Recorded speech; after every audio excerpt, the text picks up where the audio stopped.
To anan dai na sako daga kan flyover inda na gangaro ƙasa can da kuke gani ƙasan gada jami'an tsaro ne jibge da makamai suna tare mutanen da ba su san da wannan doka ba domin su maida su inda suka fito. So kun dai gani kamata a ce titi yanzu yana cike da motoci da babura na adaidaita sahu, amma ka duba ga titi babu kowa, sai kama ya shimfiɗa ma ka kwanta ka huta mota ba ta zo ba saboda yanayi na tsaro da aka saka ta ko ina. 'Yan sanda ne da jami'an tsaro ne na farin kaya DSSY suke ta sintiri don ganin sun dakatar da al'umma da yawan zirga-zirga saboda ana tunanin samun tashin hankali a wannan gaba. So shi ne suka sanya dokar zama a gida har na tsawon awa 24 kamar yadda aka faɗa. So wannan nan ne flyover junction na farko na Kano in ka fito daga Abuja ka zo Kano kenan. So jama'a, sunana Umar MG Muhammad, ana nake ban kwana da ku, nake cewa bisalam, na gode sosai da sosai.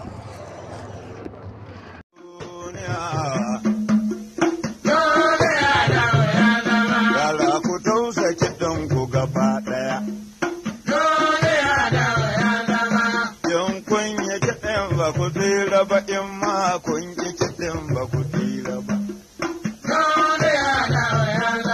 Saboda harkokinmu na duniya duk abin da aka yi ba tsira ba. Ina ganin ga harkokinmu na duniya duk abin da muka yi ba mu tsira ba.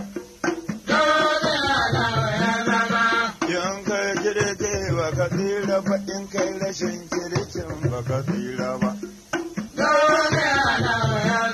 Idan ka runza ido ba ka tsira ba, in ma ka gwada idon ba ka tsira ba.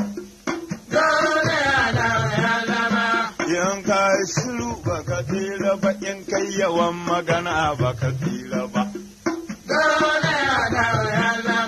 Yala duniya. In kai haƙuri ba ka tsira ba, in kai rashin haƙurin ba ka tsira ba.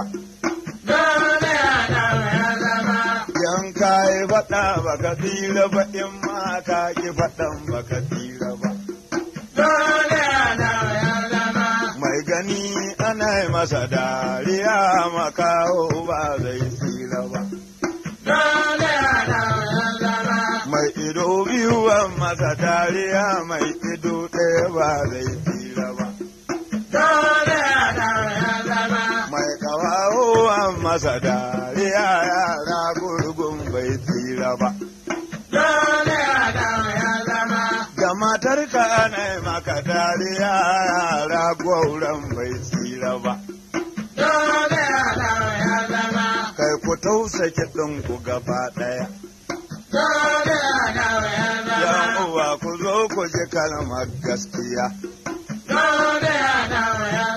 Amma fa in ku kuna san gaskiya. Dan in kun yi kiɗin ba ku tsira ba, in ma kun ƙi kiɗan ba ku tsira ba. Yara ku yi ku gaba ɗaya.